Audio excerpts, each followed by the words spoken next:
Alrighty, folks. Well, welcome back to another episode of Fighting Words. Just two dads talking about the UFC, and we're recapping UFC 311 today. What's up, Tyrell? We're back at it again.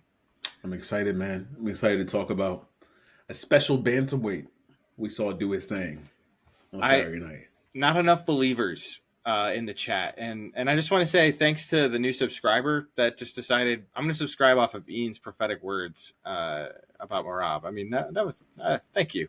And stick around. Yeah. You'll probably see some worse takes from me, but you know what? Whew. Maybe you'll see some better takes from Tyrell. So, Hey, listen, my takes are usually great. Yeah, we all miss sometimes, you know. That's true. And if you notice anything in the background, viewers, look at that. Look at the GOAT back there. Greatest knockout of all time. I mean, best featherweight of all time. You're right. Best featherweight of all time. Best knockout of all time. I mean, you're right. One of those things is true. You're right when you're right. You're right when you're right, man. You know what I'm saying? You're right when you're right. So we're going to move right on through that. But I did want to talk about, obviously, we're talking about the fights. We're not going to get in deep into the other parts of the card. Going to stick to the three main fights that we talked about at first. But I feel like we need to start the pod, though, with Marab. And here's why. Other than the fact that, yes, I think both of us had the good take of like, yes, we think Marab's going to do it. We think he's been a champ for a long time. We said what everybody, is now saying. So everybody who's listening to this pod, go back and listen to it. We had the base take. Everybody else was just a bunch of posers. But two, like, I don't understand how people couldn't see what we saw. Other than like the belief that it's a Nurmagomedov that's fighting. Like Umar is talented. Like the two main things is Umar is talented, and I would see that fight 10 times again. Do I think the result is the same? Probably. I think it's close, but like I think Marab still takes it majority out of those times. And then two, like Marab is a lot better than we thought. Like even than we thought. Like the way he was able to mix in his striking with takedown feints, and then by the end of the fight, Umar is completely tanked out.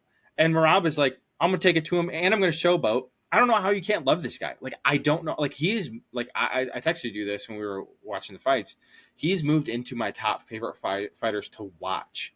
And, like, everybody, I feel like last year was dogging on him because he's not fun to watch because he's a wrestler. Like, no, he's one of the few exciting wrestlers that can actually put the brakes on people. And, like, you're just kind of stunned at the output. Like that's what he set the like gold standard of wrestlers in the UFC, and like everybody else can fall behind him. Like I don't know, man. Like I don't understand what we saw seeing so much differently. Like we took it as black and white. Like this is skill against skill. Like let's look at the facts here. And Marab had every box for him. And so like I sit here today, not surprised at all, and just be like, cool. We probably have a guy who's going to take down Dominic Cruz's reign at bantamweight, and we're going to see a regime change and a new ushering in of cardio in the UFC. I'm stating it now. There's going to be some genetic freaks that come through. So, how'd you feel about the fight? I mean, I was very happy. I like Marab. We talk about him a lot since we started this podcast. We've talked about him, and we knew that the inevitable was he was going to take that belt from Sean O'Malley, and everyone was in trouble because look at his resume he built in his way to the title.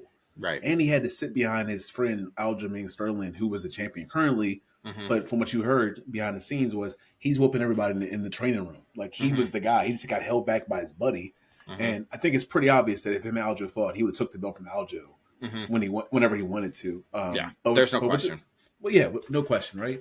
I feel like I come away from this fight not being surprised by Marab, but I'll say this. I was impressed by Umar's ability because Umar did a good job of stopping takedowns. Like Umar's dexterity, like his ability to like... That's insane.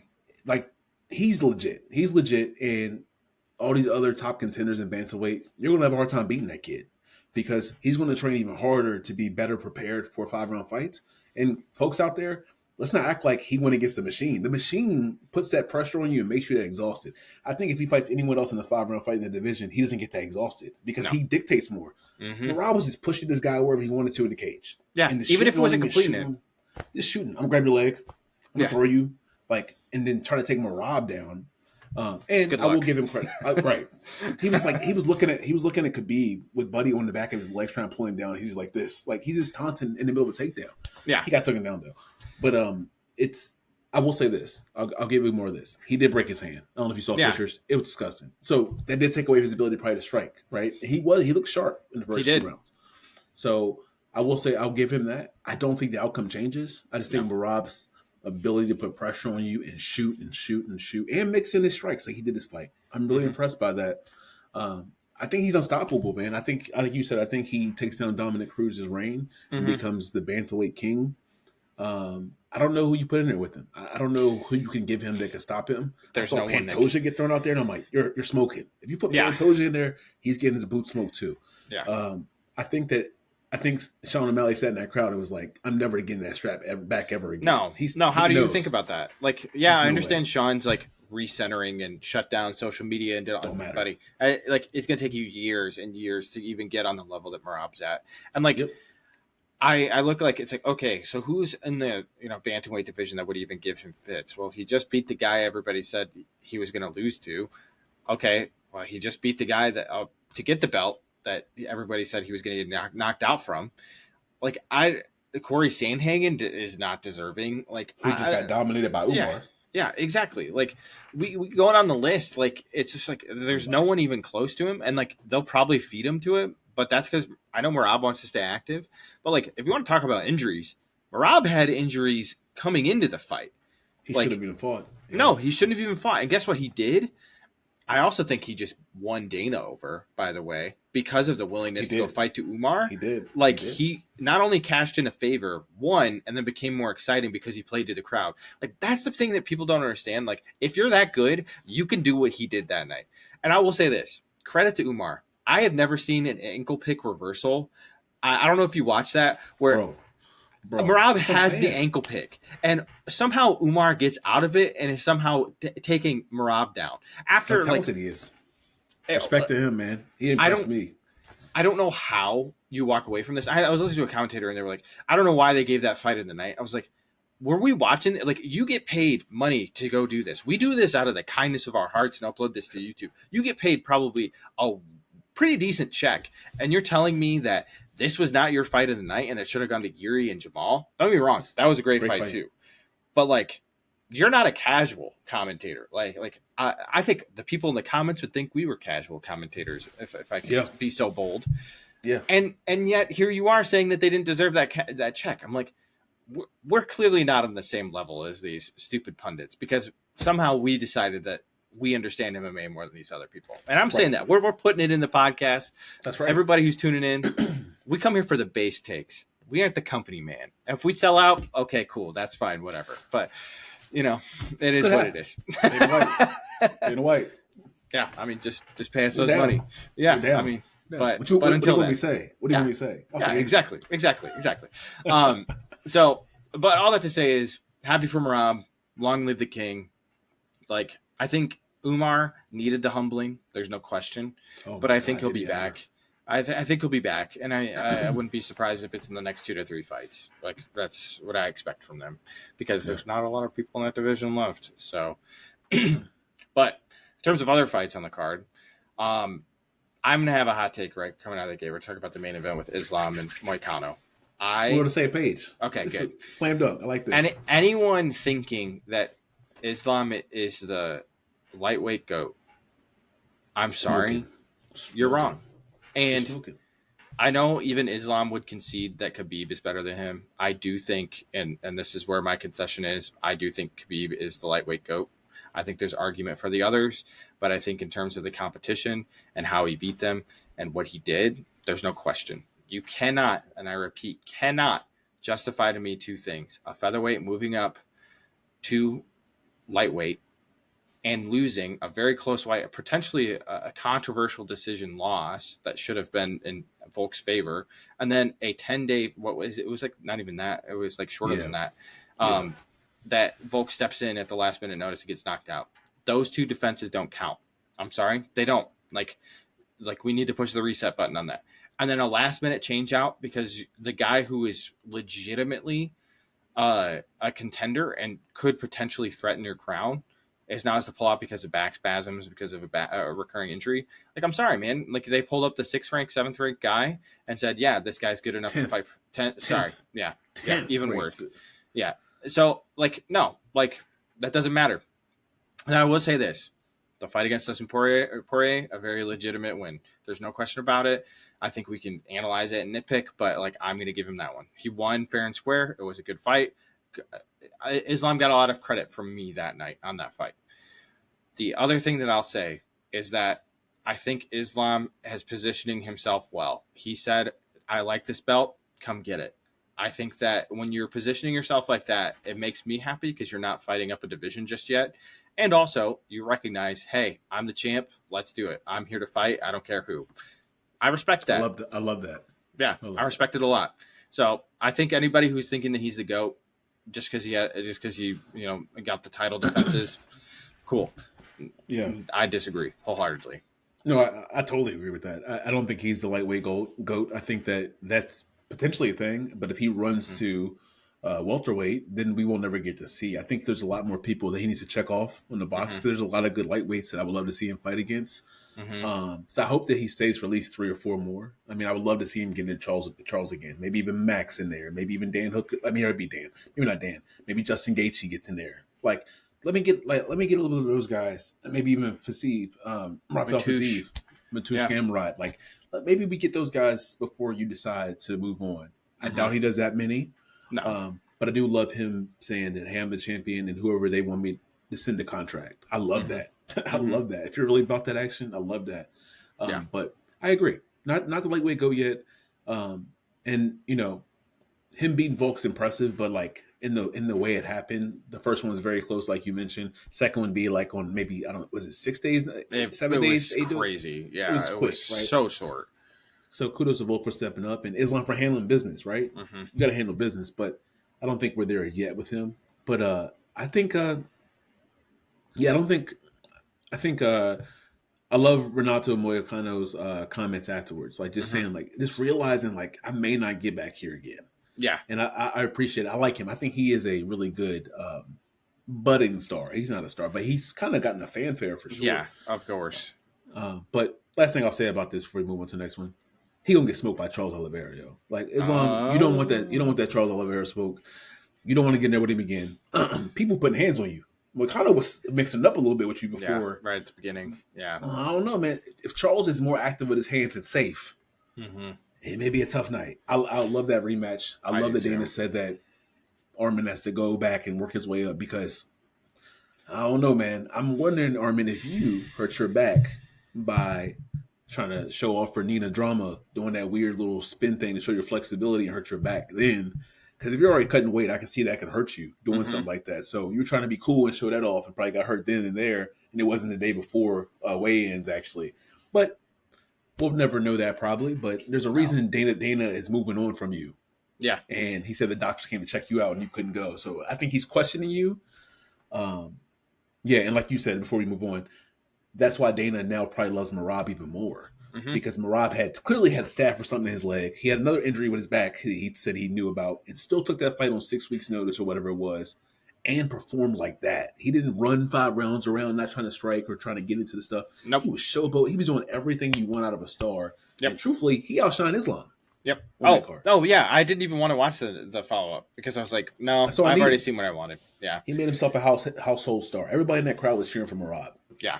I think UFC fighters need to also take notes on Moicano's response to Joe, where Joe was like, well, you only had a few, like a couple days to prepare, a day to prepare. Like, he's like, no, I've been preparing for this my whole life. Love Like, it. that's the answer. Don't ever, ever, ever sell yourself short. I think Volk had a great answer when he lost both those times with Islam. Like, I think there's just like, there's a quality of UFC fighter that can own their loss well because it Mm-hmm. always tells us where they're at mentally. When they say, no, I had this, no, I had that, we're talking to you, Umar. Like, doesn't you don't look Doesn't good. matter. You don't gain respect to the fans. You don't if you come out and you say, well, I didn't lose that fight or I broke my hand. Like, save those excuses for after. Like, nobody Yeah. cares for in the during. So Yep. like you have a moment to make an impression on the fans, and I think Moicano did that. Do I think that he'll ever make it back there? Absolutely not. But Nah. fun guy, like fun guy on But the mic. book him and Patty now. Book Oh him and yeah, Patty yeah. now, please. I think that's a great Please. fight, and I think it's actually pretty competitive because I think they're both like mid-tier guys in that division. I don't think they're top, but I think if obviously Patty wins, I mean, like we could see a breakout for him. But like If he doesn't, okay, cool. Then we knew what Patty was all about. So I think it's the perfect fight. Be a great fight. Yeah, and I feel bad for Beneil that he didn't get to walk, but at the same time, like, do we need to see you walk? Because I feel like we would have seen a pretty tough result from him. But regardless, Yeah. Speaking of tough results, we have to own our last picks. I know I was a little more milk toast on Jamal Hill and Yuri Prohaska, but you definitely had some strong words, my friend. Hey man, So thoughts and on prayers. on this on this podcast, folks, we come up here and we own up to them we're wrong, somewhat, not all the time. Yeah, not all the time. Ian. But I'm going to own it, guys. I was misled, and Jamal was built like a mattress, and he got out there and just didn't look great, man. From the first round, I was like, this is not going to be great. And he had knee pads on. He kind of like a Ninja Turtle. I don't know what he was doing out there. But yeah, man, I'm here to eat crow. I think that Yuri Prohaska impressed me. He kept his hands up. He looked sharp. He looked fast. He looked strong. Do I think he beats Alex Pereira? No, but I'm impressed that he beat Jamal Hill. And I think Jamal Hill, you just got to go back to the drawing board. And I don't know if you're not taking training serious, but the way you look outside of camps, you don't look like you take it as serious as you should. And I think this kind of humbling back-to-back fights being finished, I think that's going to do something for you. I love your response to it. I feel like you owned it and said, he was the better fighter, and I saw they had a drink together. Yeah. I hope that motivates you to, work even harder, because I do think you're talented. I wouldn't have bragged about you last week if I didn't see it, but I think you may need to take it up another gear to be able to compete at the top of this division, because there's some killers up there, man. Yeah, I think Jamal needs to go back to the drawing board with his fitness. He clearly looked out of shape. Like, he didn't look great outside of camp, but like, he just did not look like he was ready to go. And like, credit to Yuri. I mean, he made him look like he was like moving in molasses the entire time. Like, man. I mean, he was throwing air. Like, how deflating is that? Like, a guy who's notorious for getting touched up is now like dodging all of your jabs, your punches. Like, yeah, I mean, Yuri still got tagged up a little bit, but like, he was never rocked. He was never loose. No, but Yuri was the one putting hands all over him. Which, I mean, if we see more of that from Yuri, like, it's exciting. Don't say it. It's exciting. I'm not gonna say it. No, I'm not gonna say it. Come on, man. I can't be that guy. I can't say that I'm a prophet and then have such a off base take. But I will say this, as a fan of Yuri, love to see him compete for the title again. We talked about this off pod, but I would also like to see him compete at 185. Yes, sir. That's the one. The one. Put him in there. He can cut to that. Yuri versus Izzy. Sign me up. Super fight. Sign me up. 5 rounds, main event a card, and somewhere we can go like Chicago. We in there. Yeah, next year or later this year. We in there. And that'd be a crazy fight. You imagine how the striking in that fight? Oh my God. It'd be chaos. It'd be chaos. Sign me up. Yeah. Sign me up for that. 5 rounds. But yeah, sign me up. I hope that we do see him go down to 185, because I think there's a lot of fun matchups. I know I mentioned you off pod too. I'd love to see him and Drickus fight, even if it's not for the belt. Like chaos. Yeah. Bloodbath. Like, this is just bleed. You know, the guy, the UFC guy with the just bleed. That is that fight in general. Just chaos. But I mean, we're here for it, So we'll see where Yuri goes. On a side note, mentioning Drickus, hey, Sean Strickland, quit being a baby. I hope you get taken down and submitted. That's it. I know. Like, that's how to end those podcasts. Yeah. I want to call you a word so bad, but yes. We don't use that word. Those words. Family friendly. But you know what I'm thinking. Yes. So you know what I mean, Sean.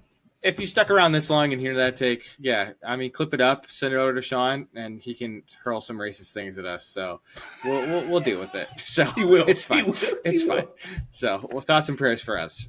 But anyways, if y'all like the podcast, please like and subscribe. Please give us a follow on all the social medias. We appreciate you guys tuning in. You guys are the ones that keep the money churning. There is no money, but we're here for you guys. So anyways, we'll catch you guys next time, and catch you later. Peace.